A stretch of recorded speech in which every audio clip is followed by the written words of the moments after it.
సిద్దిపేట జిల్లా చిన్నకోడూరు మండలం సలేంద్రి గ్రామంలో రంగనాయక సాగర్ కాలువను పరిశీలించారు రాజీ మంత్రి హరీష్ రావు.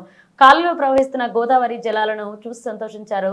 రైతులకు సాగునీరు అందడంపై హర్షం వ్యక్తం చేస్తూ కాలువ పక్కన ఆగి సెల్ఫీ దిగారు. అనంతరం స్థానిక రైతులతో ముచ్చటించి వారి సమస్యలు అడిగి తెలుసుకున్నారు.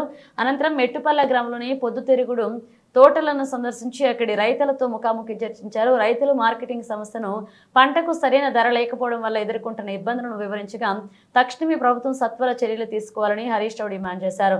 సన్ఫ్లవర్ పంటకు తగిన మద్దతు ధర కల్పించాల్సిన బాధ్యత ప్రభుత్వానిదేనని హరీష్ రావు స్పష్టం చేశారు. ప్రభుత్వం వెంటనే ప్రత్యేక కొనుగోలు కేంద్రాలను ఏర్పాటు చేసి రైతులకు గిట్టుబాటు ధర అందించాలన్నారు. రైతుల అవగాహన కోసం పంట వివరాలను ఆన్లైన్లో పొందుపరిచి మార్కెట్ పరిస్థితుల గురించి ముందస్తు సమాచారం అందించాలంటూ ప్రభుత్వాన్ని కోరారు. సాగునీరు అందించేందుకు బీఆర్ఎస్ ప్రభుత్వం కృషి చేస్తుందని అన్నారు. కాళేశ్వరం ప్రాజెక్టు నిర్మించడం వల్ల ఇప్పుడు పంట పొలాలకు గోదావరి జలాలు అందుతున్నాయంటూ తెలియజేశారు.